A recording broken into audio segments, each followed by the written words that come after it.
Good afternoon, ladies and gentlemen. I hope you can all hear me well.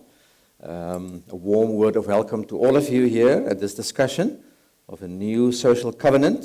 This event is jointly presented by the World Economic Forum and Stellenbosch University, and it is sponsored by Barclays. So thank you very much to Barclays, the sponsors of this event. The theme for this discussion is a new social covenant, a philosophical perspective. And I have two very distinguished speakers here who will start the conversation. In the first place, Professor Gayatri Chakravorty Spivak. She is university professor and founding member of the Institute for Comparative Literature and Society of Columbia University. And then Professor Donaldson. He is Mark O. Winkelman Professor of Legal Studies and Business Ethics from the Wharton School, University of Pennsylvania, both from the USA. I myself am Johan Hattingh, Dean of the Faculty of Arts and Social Sciences of Stellenbosch, the university. Before I start, I just would like to, just by show of hands, would like to hear from you. Who of you are from the Global Agenda Council on Values, besides our guest here? Is there anyone from the Global Agenda Council in the room? Okay, that's fine. Then from the business sector, can I just see who of you are from the business sector? So a warm word of welcome from you, and also who are academics? A little bit more than the previous sector. And then from civil society, I mean here NGOs, faith-based organizations, etc. Who are, so you are on an equal par, it seems to me, with the business people. So I think this is how it can be expected at a gathering within a university setting. With this, I would like to just say a few things about our format. Our guest speakers will give their views on the philosophical underpinnings of the new social covenant in about 10 to 15 minutes. They say rather about 10 minutes than 15 minutes.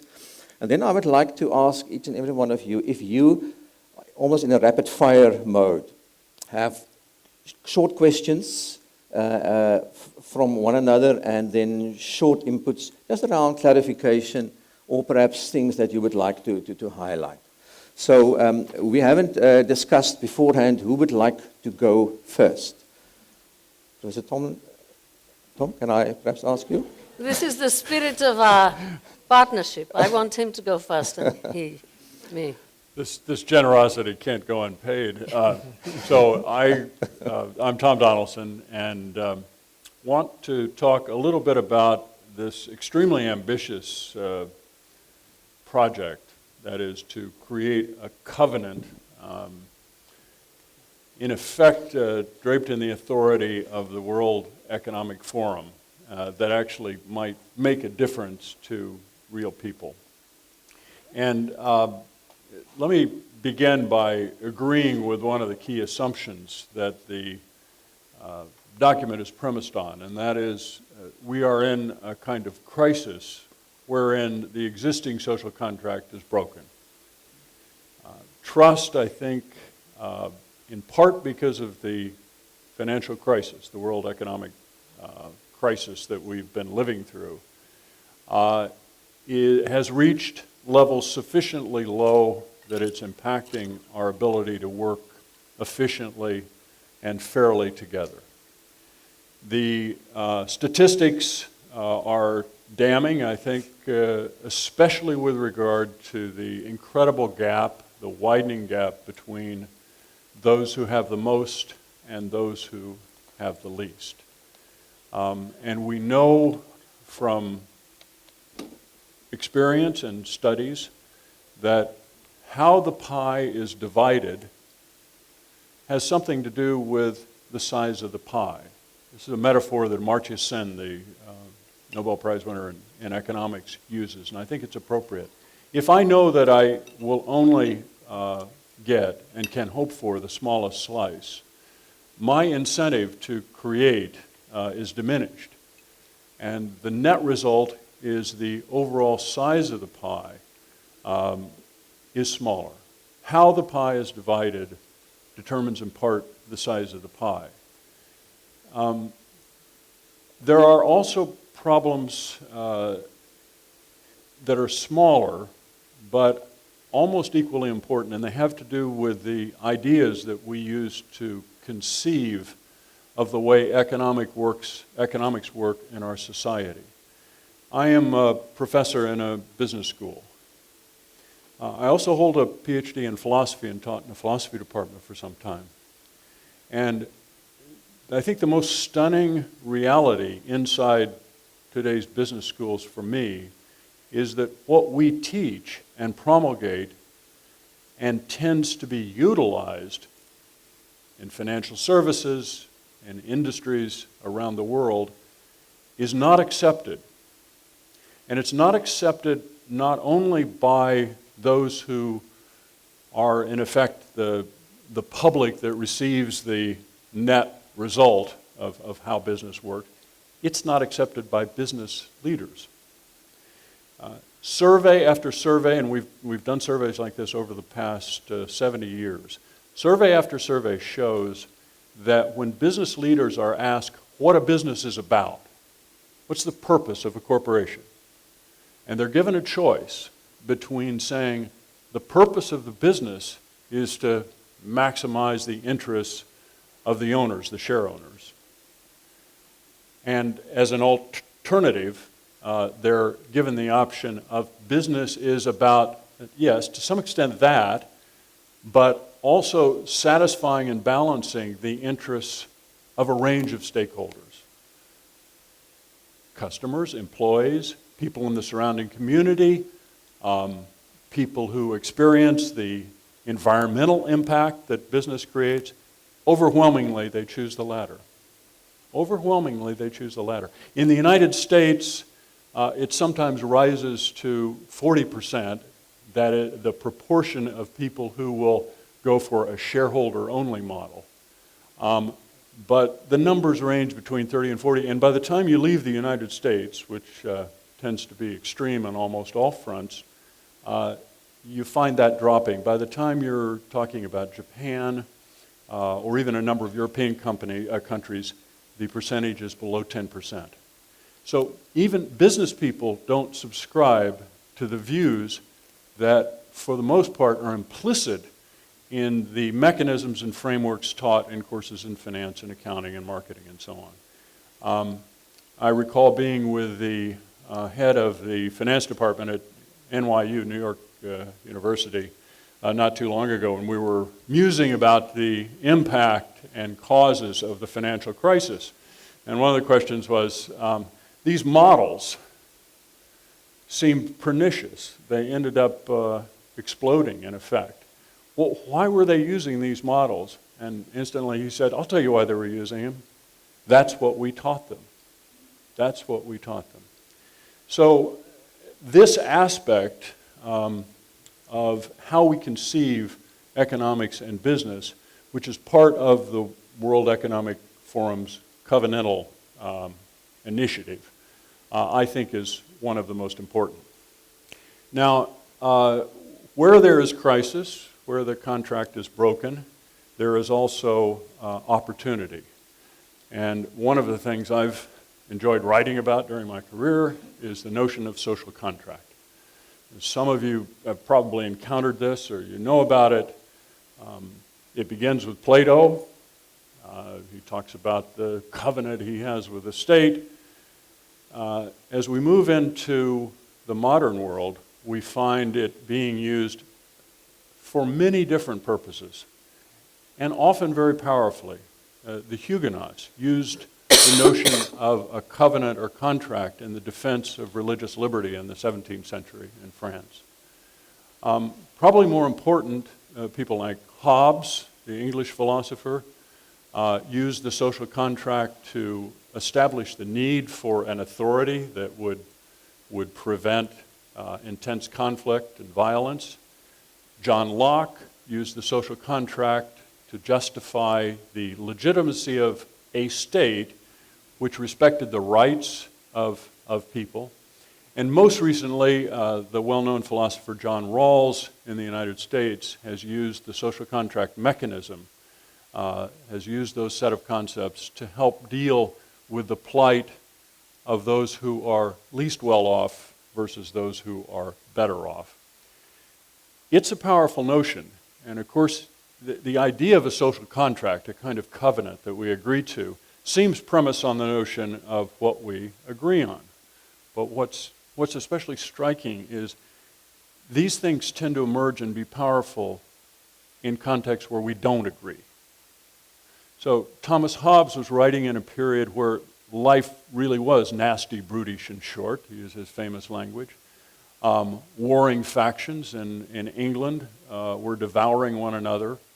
And the idea of the social contract was to bring together a modicum of principle that would allow a kind of solution to the conflict. John Locke, too, was writing out of conflict. At that point, a conflict over monarchical schemes of government versus democratic schemes. It's in crisis, it's in conflict where covenants actually turn out to be especially important. And as I've suggested, we're living right now in a period in history where things are broken. We need a covenant. So what kind of covenant do we need? I think you've had a chance to look at the World Economic Forum document. You can see there are three very basic principles having to do with respect for people, the notion of a good that goes beyond our self-interest, and the idea of stewardship, which of course relates to the now, but also perhaps more important, stewardship we have for future generations and the environment. So these are simple principles. One of the problems I've written about with respect to the social contract, and I've written about it in the context of a theory I developed with Thomas Dunphy, entitled Integrative Social Contracts Theory, is that often these high-flown but significant principles are not terribly powerful until they relate to specifics and become not a macro social contract with broad relevance, but a micro social contract having to do with more specific application. Let me take very quickly two examples outside the area of economics to illustrate the point. Over the last 100 years, there has been a huge leap forward in terms of life-saving technology. I'm thinking now of healthcare and the evolution of what we now regard as fairly simple technologies such as oxygen, feeding tubes, dialysis, heart monitors. The net effect was to make it possible for people to live longer, but also to live longer in contexts where they may not have had brain activity or they do not have brain activity. We encountered problems with the lengthening of life under conditions that wouldn't have existed a century before that we didn't know how to deal with. And the first thing we tried to do is throw some of these macro, higher level principles at the problem. For example, the principles of the Hippocratic Oath, which have been around for a couple of millennia. Do no harm. The principle of do no harm, as important as it is, cuts very little ice when it comes to some of these very specific questions that arise around the evolution of technology. What we needed were micro-social contracts. We needed hospital committees, code systems, living wills. Very slowly, these kinds of micro-social covenants came into place in a way that allows us today not to deal with these things perfectly, but to deal with them much better than when they first arose. I would submit to you that we're encountering the same thing when it comes to modern warfare. So we've witnessed recently a conflict between Gaza and Israel, and we throw at that conflict the principles of jus ad bellum, the principles of justice and war, of proportionality and non-combatant immunity. And yet, in an age where technology has raced ahead, many of these principles are not terribly helpful.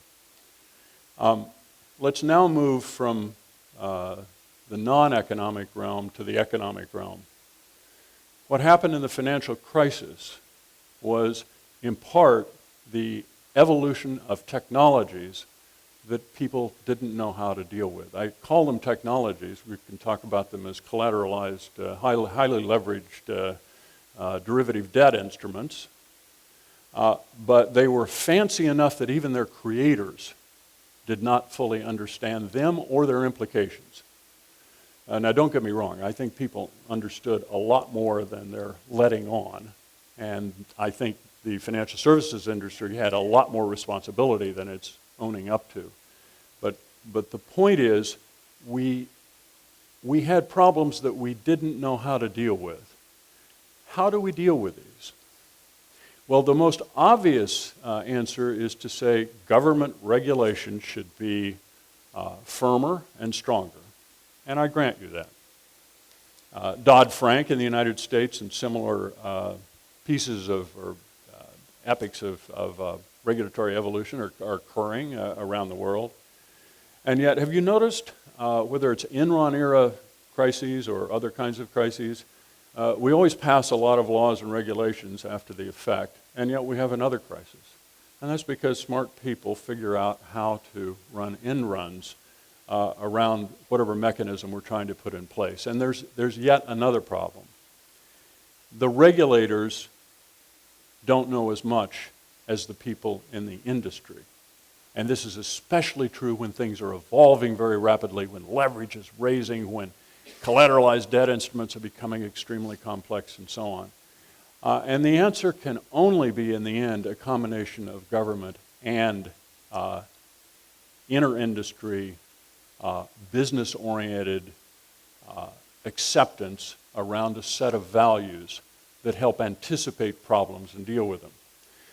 Hank Paulson, who at that time was head of the Treasury back as the financial crisis had just begun, Lehman had fallen, Bear Stearns had fallen, gathered together the heads of, the grand heads of banking in the Federal Reserve Building in New York.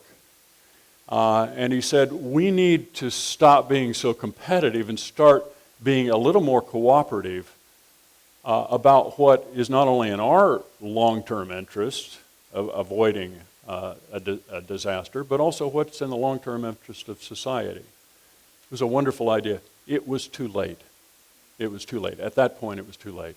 But what we need to do now is think in terms of microsocial contracts that relate to specifics, relate to the banking industry, that relate to African affairs or the South African context. Daniel Mallon, who has helped organize this, has done some extremely interesting work in that area. These microsocial contracts are more important than the macro principles if left alone. But my hope is that the World Economic Forum will see its way to, yes, a new covenant, but a covenant that comes down to the specifics of what needs to get done. And I'm going to shut up at this point. Thank you very much, Tom.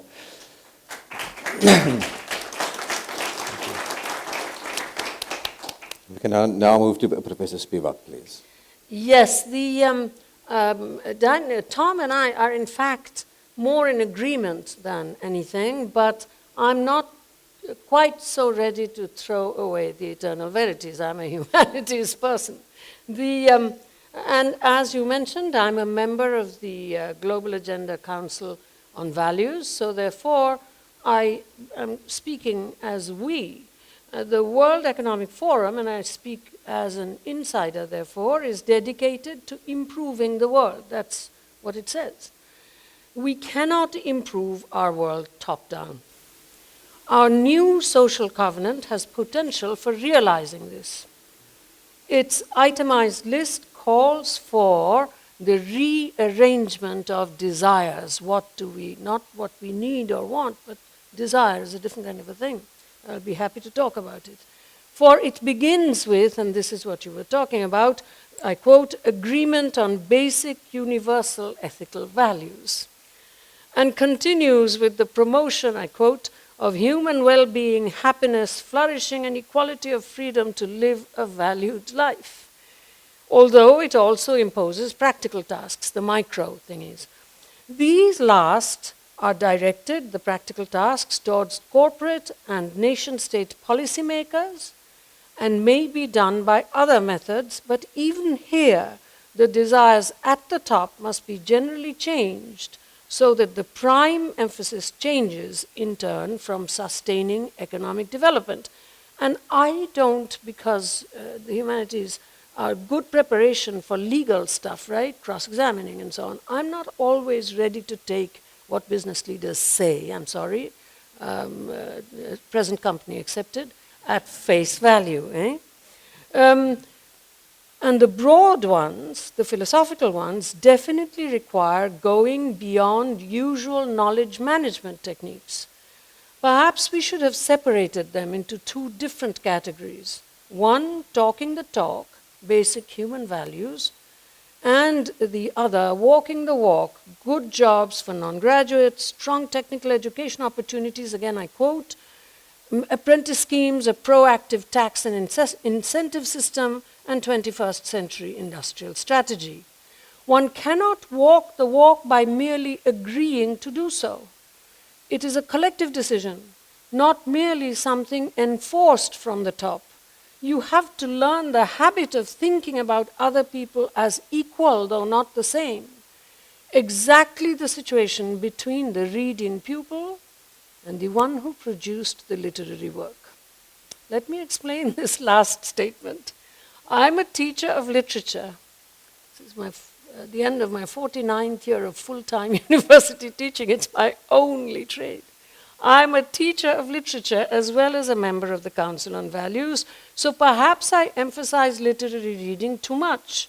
But I have also given time and skill, not just money and site visits, for 30 years, training teachers and children at 6 small elementary schools established and run by me among the landless illiterate Dalits in Western West Bengal. So however impractical I may seem, it's the top and the bottom, so hear me out. Normally, our desire is to do things ourselves, as in the WEF, or for ourselves. In good literary teaching, the student is taught carefully to hang out in the space of the other, understand what she or he confronts in terms of the unknown person who wrote what she or he confronts. That is the secret of the ethical and the democratic. One has to stay with it, not follow easy steps so that one can say, I have helped you, or worse yet, empowered you. We at the Council have begun with one teaching module, and I hope we will proceed to many others. The long-term implementation of our covenant's values, in addition to persuading CEOs and heads of state, calls for the teaching of the humanities at all levels and in all places, so that the desire for social justice, spelled out in the various items of the covenants, rather than only be taken for granted if one joins up, can inhabit souls, and I use this big difficult word, long term. I'm an atheist, by the way, so don't worry, I'm not giving you a sermon. Can inhabit souls long term, and being an atheist, if you're born a Hindu, means nothing. I don't believe in the immortality of the soul, is what I mean. Rather than may be taken for granted if one joins up, can inhabit souls long term, not always susceptible to evaluation by checking statistically how each item on a list is institutionally fulfilled. Not always, it's convenient, but huge and detailed country-by-country statistical tables are no doubt useful. But in terms of sustaining an improved world, we have to look at the fact that nations are not monolithic abstract averages, and that evaluations are remote fact-gathering, which often do not reflect everyday reality. And I'll be happy to talk about my interaction with global development networks. With respect, religion, when mobilized for good, also opens itself up to producing the opposite. It encourages a sort of belief that often leads to the expectation of results by following a kind of spiritual toolkit, we teachers of the humanities, literature and philosophy, at our best, train the imagination into knowing ourselves differently and knowing the world differently, so that we want to do the good things contained in the covenant rather than have to be checked following enforcement. Today, the emphasis, it's old-fashioned, but not only old-fashioned. Today, the emphasis in education is acquiring digital speed, and I'm not a technophobe.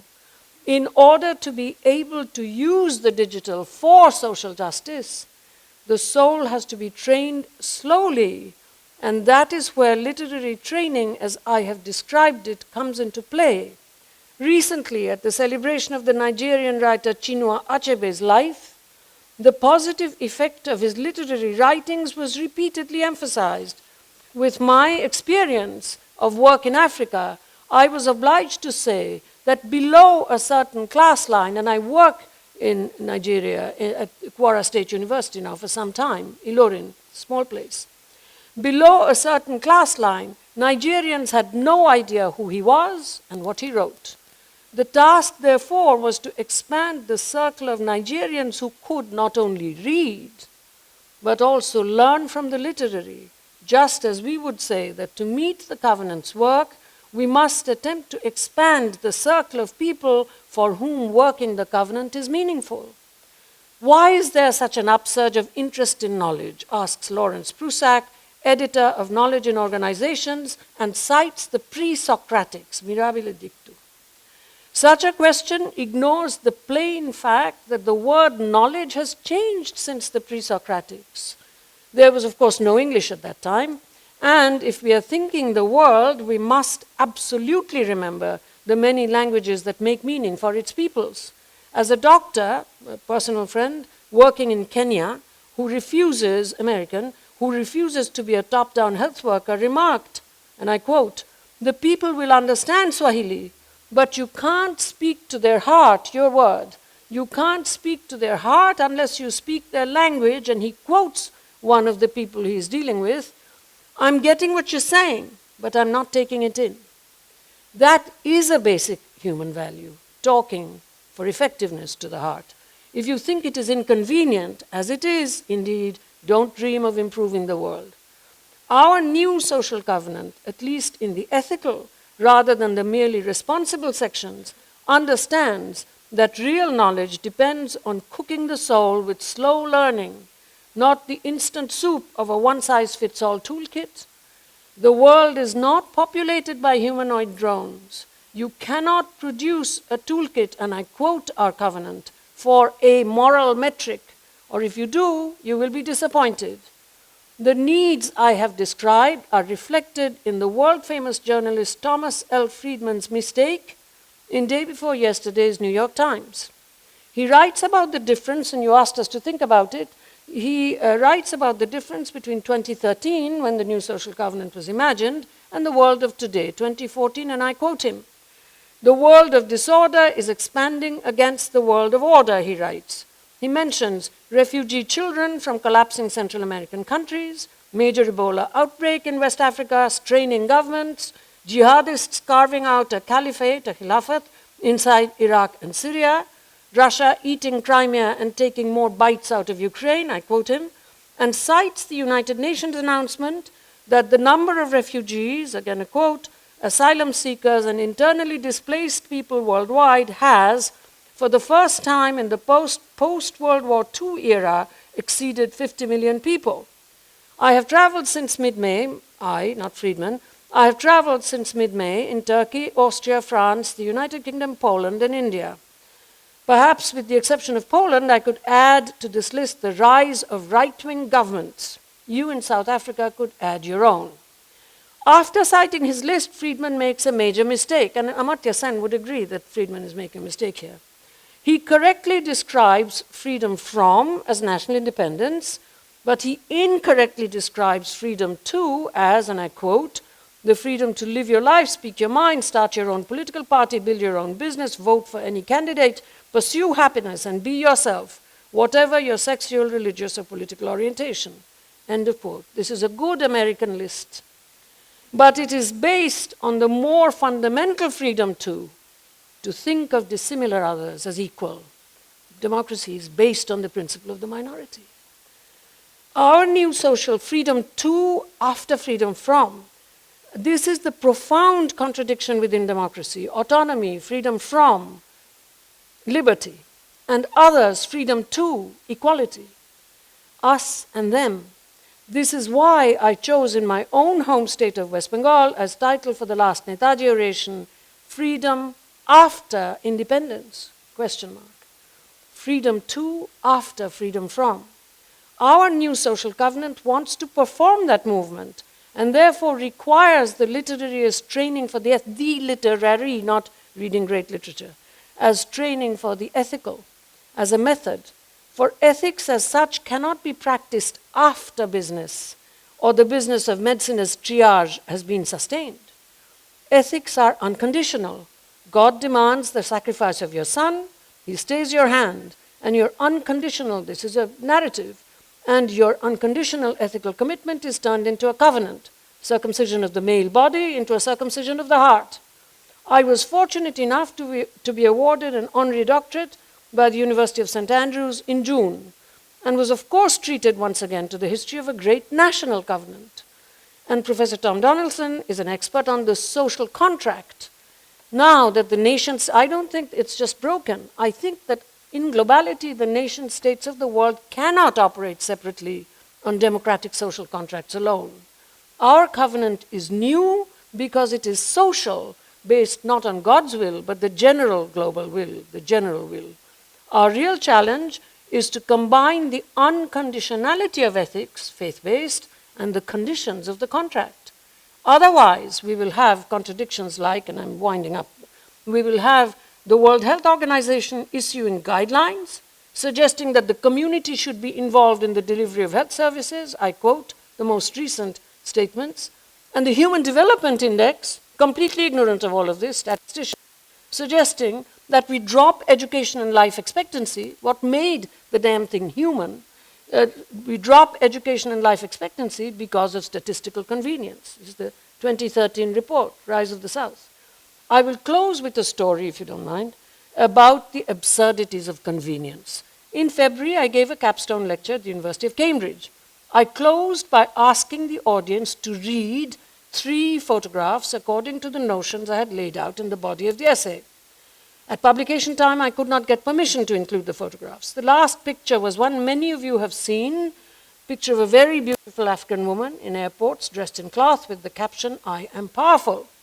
My questions were ethical in the way that I've described, literary. What do these women consider normal? Can we enter their world, learning how not to construct them as forgettable items of news for public awareness or human rights work, or NGO gendering work, or yet constitutional engagement? Professionals busy with these activities cannot, but we, teachers of the humanities, can, unless contemptuously dismissed, as I was by the point person of the photo company. In addition to the question of permission to cite, there was a question of permission from the individual photographed. Here we are entering into the realm of absurdity. The woman is a refugee, care.org told me. The Care used her, and now no longer, but still trademarked. The woman is a refugee and cannot be located. She herself may be adrift in the world, but her case is still imprisoned in the rule of law, where intellect is nothing but property, intellectual property. Her representation demands non-exclusive permission for all future editions of the Cambridge book, in all formats and in all languages for distribution throughout the world, and for inclusion of excerpts from the book that might appear in advertising, publicity, and promotional materials for the book, for example, Amazon's search inside the book. Kant says that global, his word is cosmopolitan, of course, global right can be rationally, if not amicably, practiced between, and I quote the English translation, all those of the Earth's peoples who can enter into active relations with one another. And it is not something, he writes, it is not something philanthropic or ethical, but a rights-related principle. Smart man. Active relations, wirksam in the original, which reminds the reader of the more common word, wirklich, real, active relations. That's the only place where international rights can be practiced. There was no real continuity between the woman in the photograph and my Cambridge audience, the readership of the book, or the people in charge of the rule of law. She is still lost. It is again a question of the publisher's convenience, protection against litigation. Our covenant faces the challenge of acknowledging that active relations between benefactors and beneficiaries are more important than only speed and convenience in measuring success. I quote Melinda Gates. I will say to you what I say to the future covenanters in my Columbia University global classroom at the beginning of each teaching semester. Donate your convenience. Since I also teach at the Global South Grassroots, be prepared for long makeup classes. Donate your convenience, much harder than donating money or raising funds. Donate your convenience. Let some of us cook the soul so that you can feed the world with good instant soup. That's it. Thank you very much.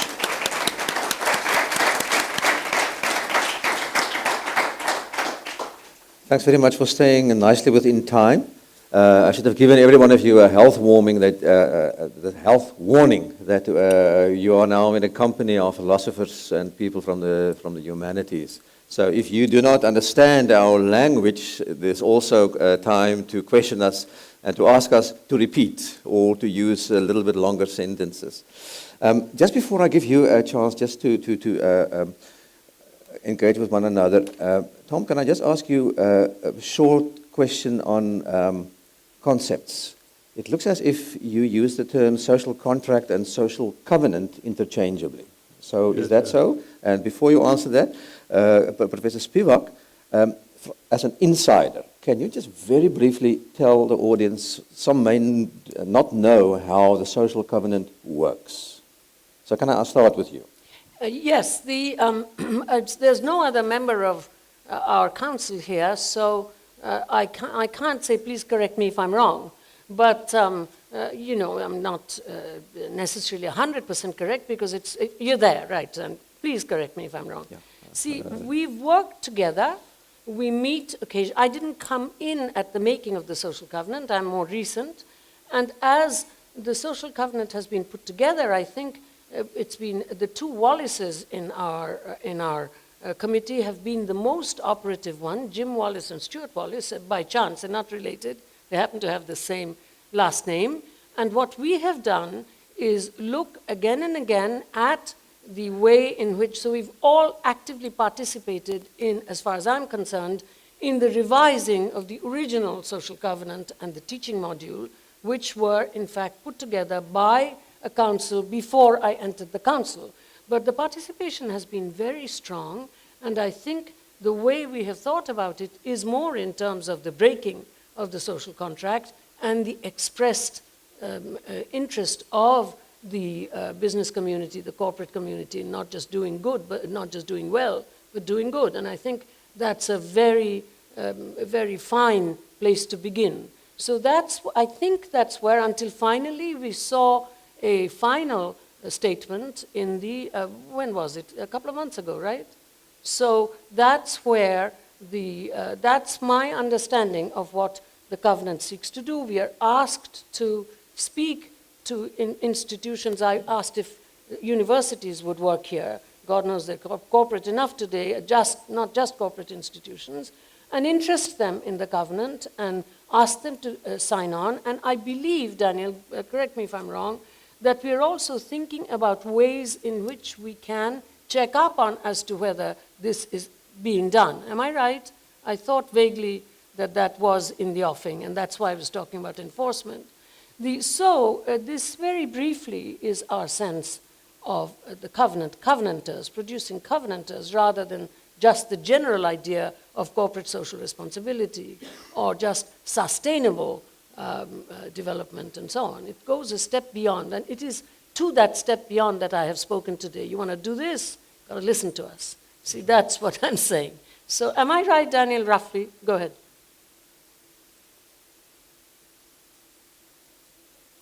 The person now taking the word is Daniel Malang. Thank you. Is it working? Thank you. Gayatri, yes, I think I agree with you. Just to add one or two issues, the social covenant is a conceptual discussion document at the moment. It was created, launched by the Global Agenda Council. It was released at Davos 2013, and the World Economic Forum has asked for a period of global reflection and discussion, of which this event is a part. So it's not a document, a final version that people are requested to sign up. It's not a petition. It's part of a conversation. And I think in the words of Tom as well, what will potentially occur is that we will have some formal document that people will support, but the real challenge and the real value of this whole initiative will be in separate initiatives, not in one document that people support. Beautiful, thank you. Yeah, so thank you very much. So I take that up also as a kind of a living process that we are engaged in. Tom, from your side about the concepts. Yeah, no. I mean, the concept of covenant is somewhat different in most people's minds from contract, the latter being transactional. So we can have a contract, my self-interest, your self-interest, we sell a car and buy a car. A covenant relates or connotes a moral dimension, something that we share as a value. And explicitly in this original document, they note that they're using the word covenant instead of contract for that reason. As far as I'm concerned, which word we use doesn't make much difference. Social contract, by the time you add social to it, it's almost certainly a covenant in the moral sense because it does involve values that are shared and so on. Just as long as we keep these things separate, I don't care what words we use. Okay. Okay. So if you reflect on your initial inputs, are there anything that you would like to... Yes, I had a question I wanted to ask. One of the expressions I really liked was slow cooking when it comes to the way we think about values. And I mean, I take it literature is especially powerful when it comes to allowing us to reflect, to slow cook, as it were, our empathy with others. We can put ourselves in others' shoes. My question to you is this. When I think of the people who attend the World Economic Forum, I think of people who are hopping out of jets and who haven't a second on their watch to spare. How do we get people like this, and not just at the World Economic Forum, but business leaders in general, to slow cook a little the process of empathy you're talking about? See, think about going to the gym. If you are interested in being tough and okay while you're looking at your watch and hopping out of jets, you give some priority to at least a personal trainer or whatever. You can't do it just by distant learning of exercises, right? You can't. It depends on prioritizing, right? Health care, as I said, the health care for not the bodily but the mental, as it were. If you're taking this on, that is the training. And I'm not interested in literature. I'm interested in the literary. You know, when I'm training the illiterates there, I don't even go toward poetry or literature or anything. What I try to train them into, democratic intuitions, they vote, it's supposedly the world's largest democracy, is indeed thinking about the other castes in their own groups. And I do it in a way that reflects the same principles that I outlined here, and I said it in terms of literary teaching, because this is a university, and those are elementary schools. But I have the same standards in both places. You're quite right. There's no time to read anything. But this training is required if you value the training of your body and therefore give some time to it. In the same way, you give some time to this in order to be able to perform the task that you have laid out for yourself. Otherwise, you won't be able to do it. Formally, Professor Spivak, is there anything in Tom's presentation that you would like to highlight, emphasize? Yes, two things I already said. The thing about the social contract not being so much broken, but as inoperable. I mean, otherwise, that's why the international civil society is often moral entrepreneurs, self-selected moral entrepreneurs with no social contract. But it's nice. There are wonderful people in there. But we need something like a general social covenant, because the discussion of social contract is always based on one of these nation-state units. That I already mentioned. But my real comment, I guess, is that, you know, it seemed quite clear to some of us, just ordinary citizens, not trained in business matters, that it was the breaking of the Glass-Steagall, that is to say, the division between investment banks and commercial banks, a horrifying thing that brought in the final crisis of 2007. And that was in the past. It was not something that one was then becoming equal to by devising new things. Nothing like that will happen again. It's whatever they are devising, that one, I haven't seen any, there are all kinds of regulations, but not that one, because it reflects a bad kind of governance. So I don't think one can really take the model across the board for some of our crises in terms of things that macro-social contracts will solve, number one. And the other thing that I wanted to say was, and I'm not joking, you know, when in the 19th century Blackstone changed marriage from heterosexual marriage, but it applies across the board, changed it from a covenant or sacrament to a contract. He wrote something very peculiar, which was that this is the only contract where, when it's successful, there's one person. And to an extent, because we cannot forget that there's a top and there's a bottom, that's our world, that is not a bad model, analogically, for moving toward the impossible things that I'm talking about. It's not a bad model, and I've used this one before. It's a phallocentric model. So what? You negotiate with the other side. And I'm sure that that's not a very difficult word for you to understand. So there it is. But just very quickly, I mean, you raise, in part, an issue that a lot have raised in the wake of the financial crisis, and that is we took down a piece of government regulation, Glass-Steagall, which, for those of you who are not aware, it was a U.S. set of regulations that grew out of the Depression-era Reformation in the United States, and separated what's been called the utility side of banking from the casino side of banking. In other words, part of banking is keeping the lights on. It's, you know, you put your money in the bank, you know you can get it back. It helps regulate the credit cards, et cetera, et cetera. But the other is the casino part, and that's where the bankers spin the roulette wheel and making, with high leverage, bets on future events. When those fail, as they did famously in the world economic crisis, we all go down. So, by all means, we want government to separate those two things. But notice a couple of things. One, this is regulation that relates only to the United States, and banks are very good at working outside of the jurisdiction of places where laws emanate.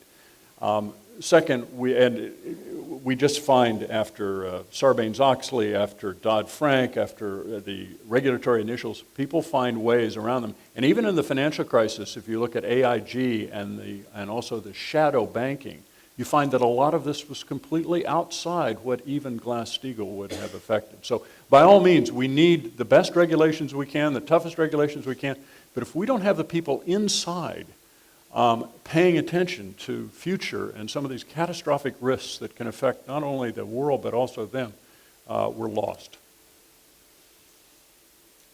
And nothing about Blackstone?